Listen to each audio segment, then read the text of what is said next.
Hey, San Francisco Bay, Monterey. My name's Alexandria. And I'm Dr. Shasta. And we're back with another episode of Your Healthy Living. Yes. Second show of the year, 2018, good year. Mm-hmm. We're all doing the thing that we want to do. We ended up on the other side of midnight after January 1st, 12:01. Yep. Is that right? Mm-hmm. Which means we're having a good time. Yes. So, anyway, we're going to have a great show today. We're going to be talking with a... with stage 4 cancer survivor. I mean, this is some serious stuff. Yeah. But it's a great story, and I think that we're really going to get some good information about how to help people. That's what KIYS is about, kindness in your soul, right? Yeah. That's what the station's about. So I think that learning how people do these certain things as opposed to just, maybe... And I hate to say it, Western medicine is great, but some people just listen to their doctor and say, well, you're stage 4, there's nothing we can do, Mm-hmm. If you can make it, great. If you can't, that's the way it is. But I think there's a lot more hope out there, and, especially in these days and times, times have changed a lot. Mm-hmm. So I'm really looking forward to, finding out a little bit more about how this worked and what it was, because we've... in my personal situation, we've been touched very closely by cancer. In fact, I got a not very good call before the show today. But knowing that there are people out there who are able to beat this thing and to be able to rise above it and make it happen, I think is key. And standing for other people and literally dancing their way to health. Wow. See, now I like that because, my dad, he's 90. Well, he's not 90. He will be 90 this next birthday. He dances. He goes around and swing dances. He flies around the country. I didn't know that. Yeah. In fact, he's out there dancing. He's at the gym and he's 89 years old. Just think about it. If you move, you're moving all your ligaments, your tendons, your muscles. You're keeping the blood flowing and you're invigorating yourself. And I like it because dancing just incorporates a lot of stuff. You got to think, you got to have muscles, you got to have balance, you got to have technique. And it makes you joyful when you hear a great song. Yeah, and I'm really excited about talking. It's called Dance4Healing.com, as I recall, right? We have Amy Lee, and we will be interviewing her next. Yeah, it's going to be a great interview. We're going to be talking about how she overcame stage 4 cancer and some really cool programs that she's doing now. And studies she's done and created at Stanford and what she's doing now to share her story and inspire others. Right. And I'm kind of excited because here we are in our little station here at KIYS Studios. And, kindness in your soul. And she's actually talking to PBS about doing a documentary. Yeah. So I'm excited to talk to Amy, and we're going to be right back after this short commercial break. So stay tuned. My name's Alexandru. Dr. Shasta. And we're going to be right back with Your Healthy Living Show. So stay tuned for Amy Lee. At Way of Wellness, we help to rebalance the hormones of your body so that it can heal itself. Way of Wellness offers acupuncture, Chinese medicine, functional nutrition, Qi yoga, and wellness coaching. Call 408-615-1995 and start living the life that keeps us well.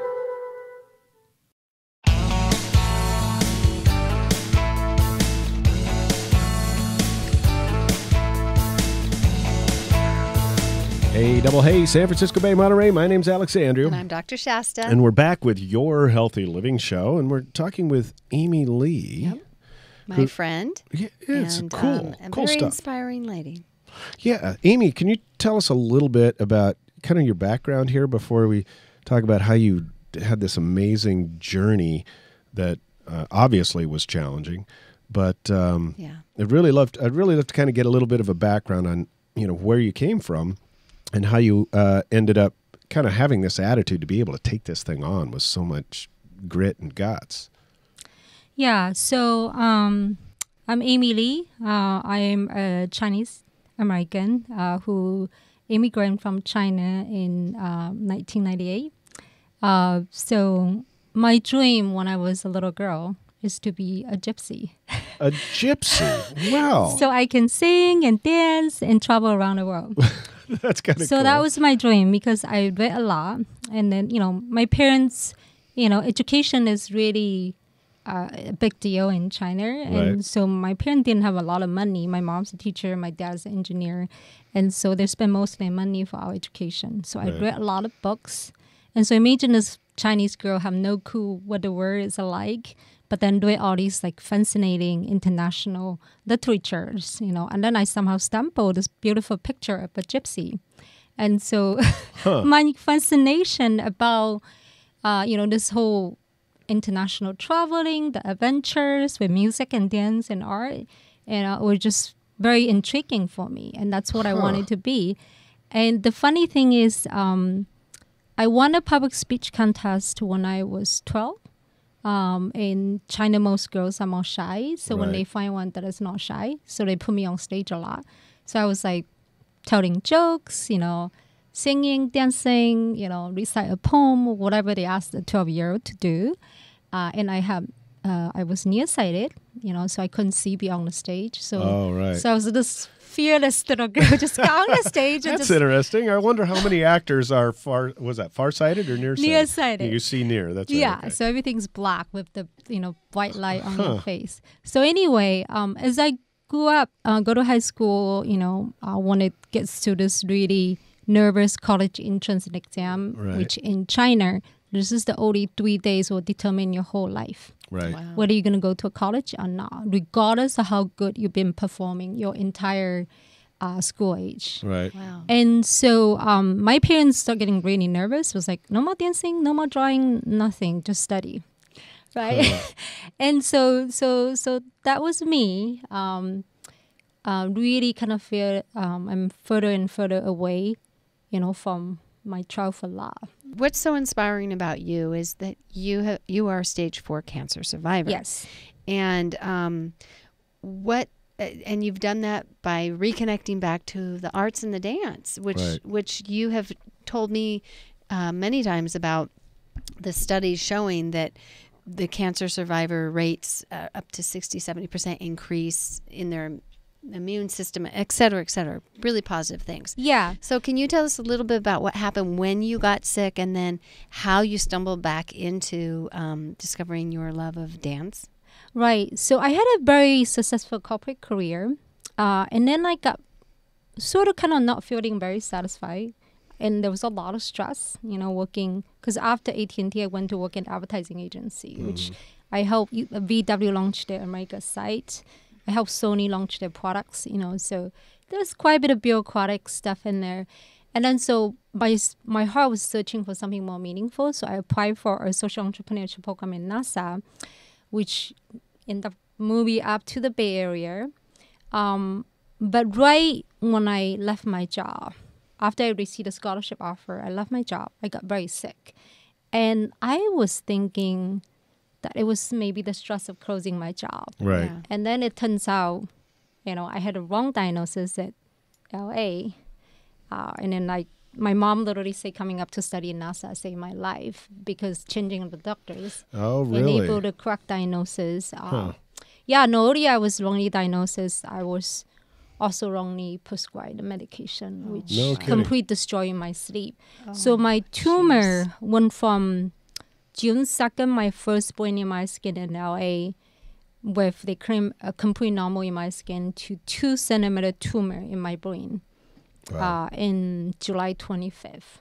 So 53 days. Wow. That was fast. So it was growing fast. So by the time you were diagnosed, how far along were you in the... Yeah, I was stage 4 by the time. Oh, by the time they diagnosed you? Wow. Yes. Oh my gosh! What now? Do you mind sharing what the cancer was? It's in your head, wasn't it? Yeah. So I have stage 4 nasopharyngeal cancer, which is a rare cancer in the U.S., but more common for Southern Chinese and Southern Africans.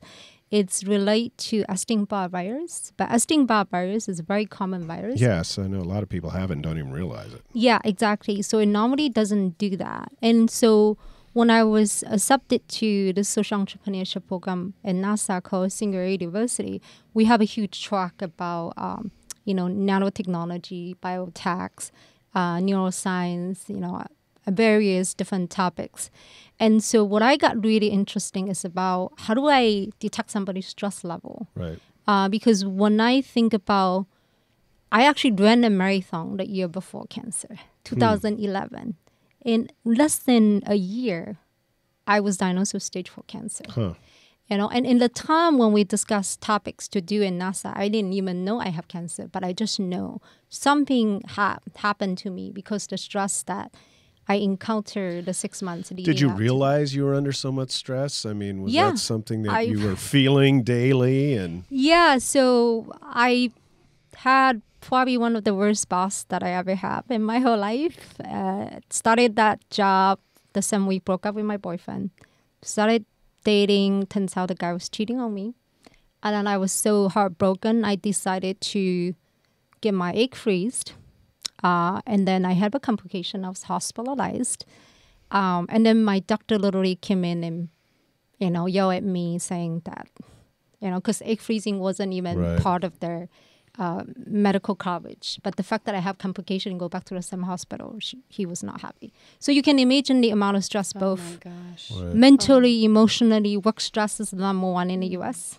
Yeah. So that, and we've, again, kind of from a personal level, the stress seems to have brought on some of the cancers with those people that I know. I mean, anger, hate, stress, people that are just wrapped up so deep in this, or life in Silicon Valley. You know, they're managers, they're getting a salary, they got to work 60 hours a week, and the pressure's on. Yeah, not getting enough rest. And I think that's that acidic lifestyle tends to create the cancers. Right. So when I study stress, what I learn is occasional stress could be good, but a chronic stress beyond 6 months of continuous stress will literally break your body down. Right. You know, myself is a living evidence of that. Unfortunate.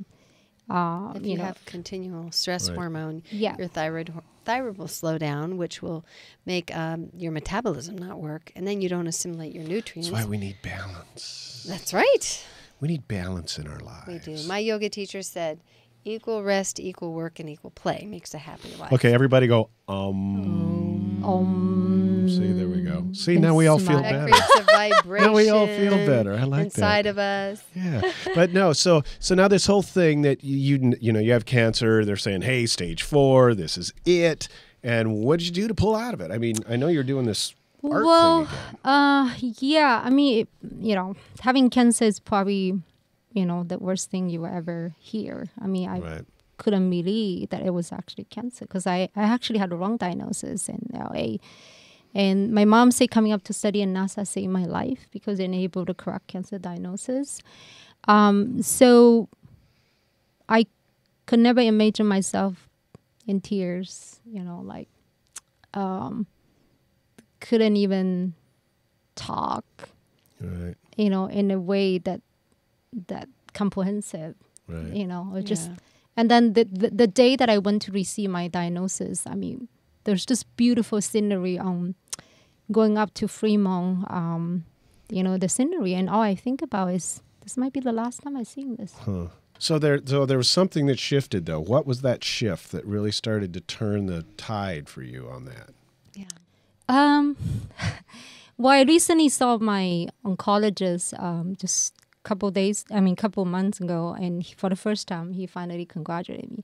And so I was like, so why did you tell me you have 100% successful rate when I was diagnosed? And he was like, oh yeah, of course, I'm trying to be positive. So it turns out of his 19-year career as an oncologist, I was the first stage 4 patient for my type of cancer he treated. And then I was the only 3 stage 4 patient for nasopharyngeal cancer. 2 of us survived, and 1, unfortunately, the cancer came back. I'm probably not going to survive. And so that positive mentality, the support that I received from NASA, from Singularity University, the encouraging words from a lot of, our professor, most of them had a Wikipedia page. Right. They actually sat me down and talk to me about their life challenges. I just feel there's a lot of love and support. So it was really internally that really started to turn it for you, was that point of having the hope and and the belief that you might be able to get through this that started the healing process. And being in an environment where people were being loving to you. And then you found your art and started dancing. And when did that, I mean, you had to stop going to the hospital at some point. When did you start dancing? So since I was part of the social entrepreneurship program, I had to, do a project as, to graduate from. But it turns out the school director actually trying to tell me that regardless of whether I'm able to do the project, they're going to let me graduate.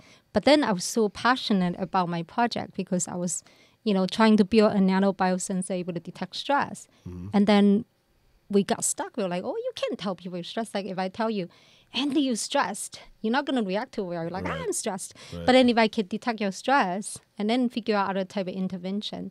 And so we talked to this musician. He was like, Dora, just play some music for them. We were like, oh, yeah. Yeah, there you go. So I'm a muso. I can get that. Yeah, exactly. So at the beginning, the idea was just detect somebody's stress level and then, having that data flow into the environment. So we're trying to create an artificial intelligence algorithm to analyzing different biosignals and build a nanotechnology biosensor that fits into your jewelry and then use music as an intervention. No kidding. Yeah. That's really interesting, and I'm really excited to come back and talk a little bit more about the Dance4Healing.com, the dance4healing.com.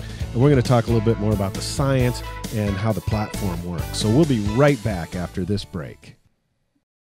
Hi there, this is Alexander with It's All About the Show. I've been with Money Concepts since 1994, and they have been the primary catalyst for my success as a financial advisor.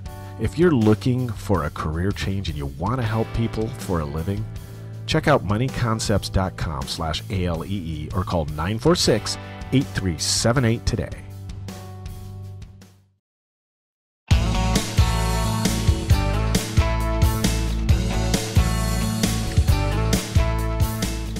Hey, double hey, San Francisco Bay, Monterey. My name's Alex Andrew. And I'm Dr. Shasta. And we're back with Your Healthy Living, and we're talking with Amy Lee, yep, who's a stage 4 cancer survivor. Mm-hmm. And we've, covered a lot of stuff, and it kind of makes sense that the stress of life and everything else. And her heartbreak. And yes, it's really, there's this acidic energy that comes from an emotional state. Being a woman who had her heart, felt her heart was broken, and then trying to cultivate her eggs for being able to have her own family someday, which is right up your alley, by the way. It sure is, and I understand the heartbreak of women desperately wanting a child, and that has got to be the greatest heartbreak. No one understands when you have that natural desire to have a child, and then you see it slipping away, and that is something that causes a lot of stress if we don't learn how to manage that. Right. So maybe dance through it. Well, there you go. And you got to this point where you had said that you had healed enough emotionally she felt a lot of love and support and hope to be able to actually turn this thing around. Mm-hmm. But when was that? I mean, what was that, again, that shift that pushed you into say, hey, I got to go out and do some dancing to really make this thing go away? How did that work? Yeah. So a couple of weeks after I finished my cancer treatment, I was at Stanford Design for Dance conference by BJ Fogg, who predict dance is going to be the next big thing in healthcare. BJ is known for predicting mobile is going to be the next big thing in healthcare before mobile was even adapted to healthcare. And so at the conference, I learned so many medical research that totally blew my mind. So dancing reduced risk of dementia by 76%. And it's the only physical activity compared to walking, biking, golf, tennis, swimming, and daily activity like listen to music, reading and writing, solving difficult puzzles. It's the sounds like old days of life, doesn't it? Like, we didn't have cancer 100 years ago. Why? Because that's what everybody did, right? Yeah, I mean, it's certainly one of the most ancient healing modalities, music and dance. Mm-hmm.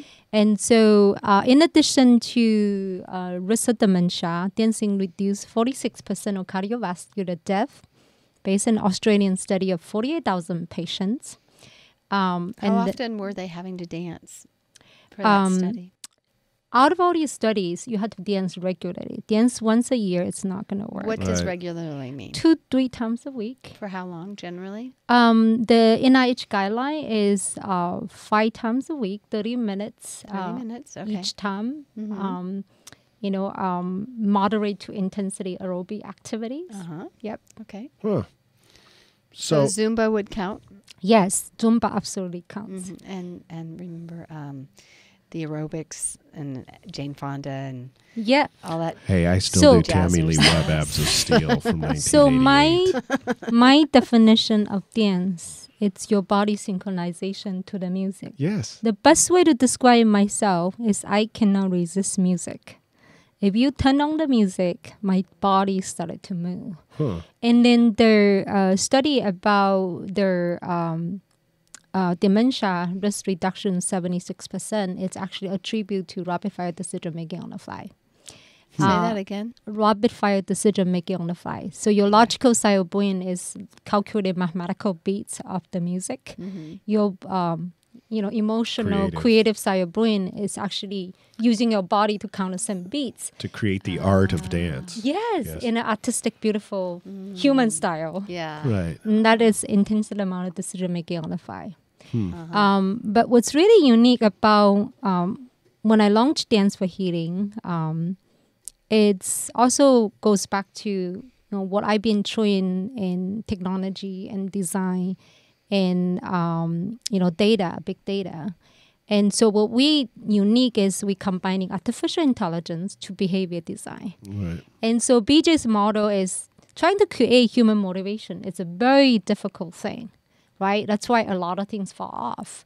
But then if you increase ability, enable people to do it in an easy way, which in this case will provide a tele exercise platform, enable people to do it, access from anywhere, anytime. And then we bring in the most effective behavior trigger, which is human support. And so in addition to attend a live video classes where you can do it from your home, see your classmates and your teacher teach remotely, we also do buddy matching, and we call it like eHarmony for patients.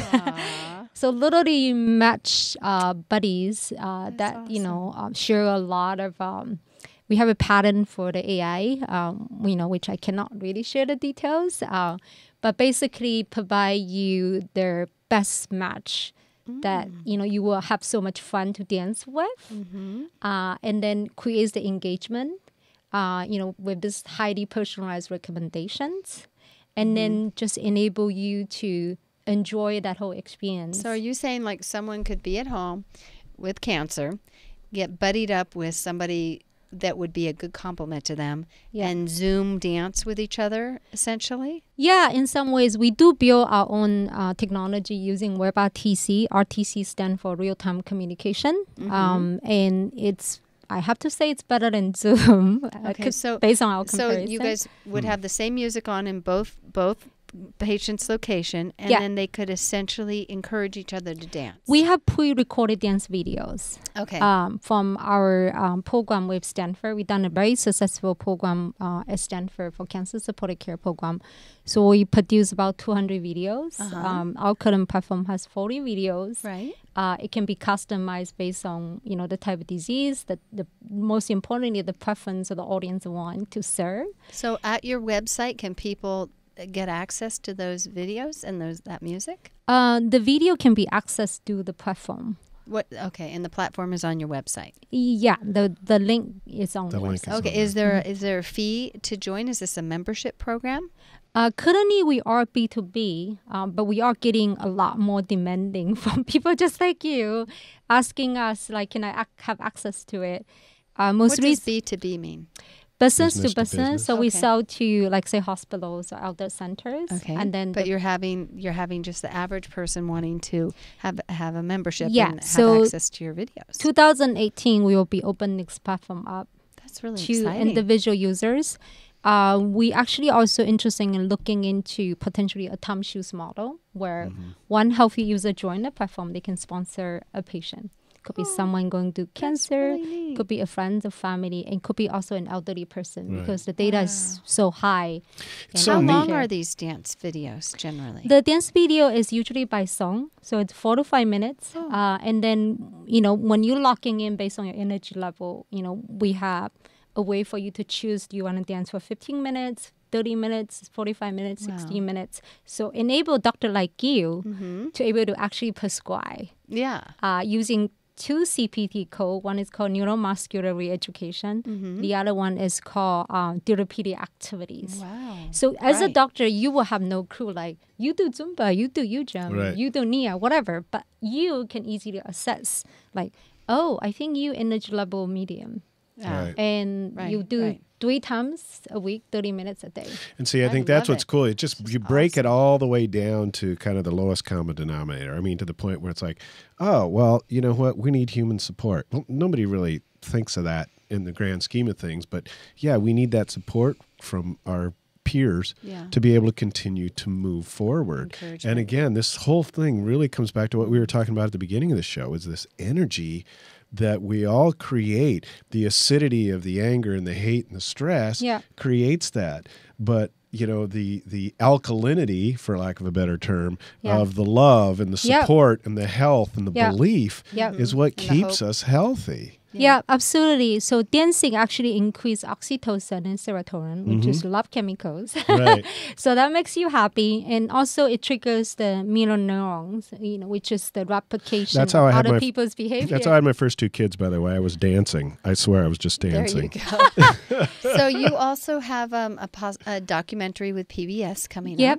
Yep. And tell us a little bit very quickly about that. And you also have this Stage 4 book coming up. In the magazine. Yeah. I've been writing a lot, and these are not your happy Amy writings. These are difficult Amy writings. And then I met Gina Smith, who wanted to turn these writings into a book, and we already secured URL launching this year. Stage 4, stageiv.org. Yeah.